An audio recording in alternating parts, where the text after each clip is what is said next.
ሰላም ቤተሰብ ሰላም ቤተሰብ በድጋሚ ቪዲዮ ይኸው አንዴ ቻርጅ ይዘጋል፣ አንዴ ሰው ይደውላል እያለ እየተቆራረጠ እዚህ ደርሷል። ፈጣይሩ ደርሷል። ፈጣይራችን ደረሰ። አሁን ደግሞ ቀጣይ ጌማታችንም ደርሷል። ይኸው እየተሰራ ነው። ጌማት ነው። ከሌሊቱ 9 ሰዓት ተኩል አካባቢ ሆነው 10 ሰዓት ሆነው ከሌሊቱ 10 ሰዓት ላይ ጌማት እንሰራለን። 11 ሰዓት ላይ ደግሞ ፕሮጀክታችንን ፈጣይራችንን ጨርሰናል። ይሄኛውን ላሳያችሁ ነበረ። በዘቢት ይባላል። በእንቁላል ነው የሚሰራው። ግን ቢሆንም ያው ይሄንን በዘይትን አድርጋችሁ እንደዚህ ብራውን እስከሚሆን ድረስ ታምሳላችሁ። ስለዚህ ለብቻው ደግሞ እንቁላል ትሰራላችሁ ማለት ነው። ቢያንስ ሰራውን ባታየው እንግዲህ ሚክስ ሳደርገው ታያላችሁ። ሳደባለቀው ማለት ነው።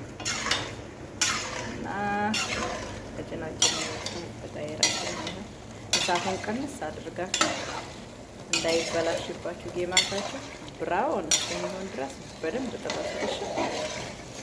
ብራውን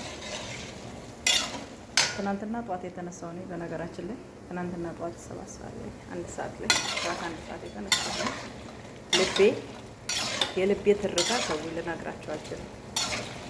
የእንቅልፉ ጉዳት ማለት ነው። እግዚአብሔር ይሰውራል። እንደዚህ አይነት ነገር ተለመዱ ነው። አረቦች በጣም ከባድ ናቸው። እንዴት እናስብበታል።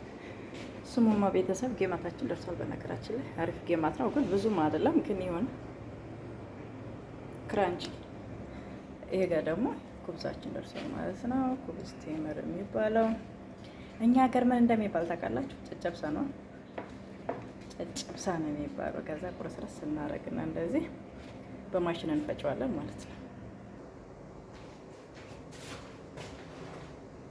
እንደዚህ በደንብ ቁርስረስ ማድረግ ነው። በኋላ ማሽኑ እንዳይለበት ከዛ ቅቤ አድርገን በደንብ እንፈጨዋለን። ሞቅ ነው። ከዛ ሞቅ እያደረገን አላውስ አድርገን ቆጭ እናደርገዋለን ማለት ነው።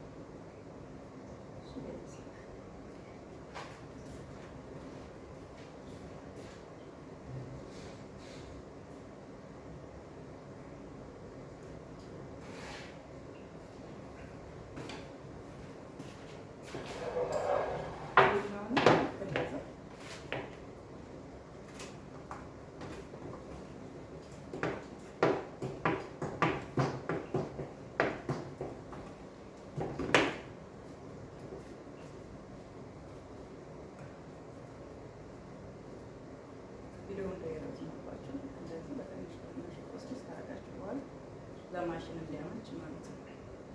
ከዛ ቅቤ